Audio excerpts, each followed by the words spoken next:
right, you're at ease, relax.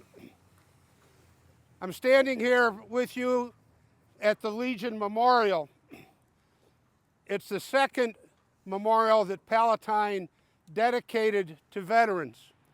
The first one is in Community Park, about 1.5 miles east of here, and that is to honor all veterans who served in any of the branches of the armed forces, whether it be in times of war or in times of peace. That was dedicated on Veterans Day 1991. Shortly thereafter, there was a group of Legionnaires who said we should spend special attention, give special attention to those veterans who gave their lives while serving in the United States Armed Forces. And that's what this memorial does. It was dedicated in 2002, I believe. And at that time we had these 3 plaques, and I'm going to explain those. And then we got involved with the global war on terrorism, and we had to add another plaque for the start of the 21st century. But I'm going to go through these from most recent to most past.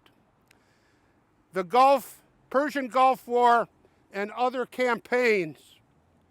We have lost 4 men who grew up in Palatine, their home of record during the time that they served and were then killed was Palatine, Illinois.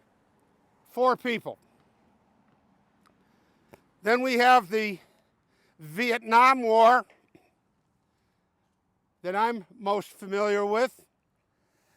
7 of our young men left for the Vietnam War and never returned. The Korean War, we had 1 person, and I knew his dad very well.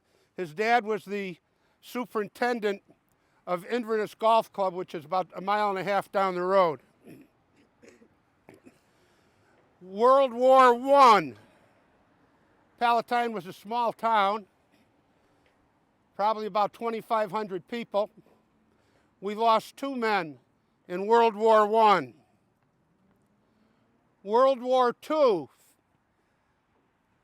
population of Palatine about 4,500. 24 men left for World War II and never returned. When I say never returned alive. We had no Palatine military people involved, and at least none who died in the Spanish-American War. And that brings us to the Civil War. 33 men left for the Civil War from Palatine and were killed during the Civil War. 33 men, some boys. Think about the percentage. Population of Palatine in the 1860 census was 1,000. Roughly half of them would be women, roughly half would be men. Of the men, those eligible to serve were about 250 eligible to serve during the Civil War. 33 gone out of 250. If I asked all of this group of men here in front of me to count off in groups of 8, 1 through 8, then 1 through 8, then 1 through 8, every time you said 8, that means that guy's leaving from Palatine, not coming home. Unbelievable. That concludes my little presentation. We are now going to walk across Greeley Street. And again, I want the shorter guys closest to me, the taller guys furthest away from me. Let's go, men.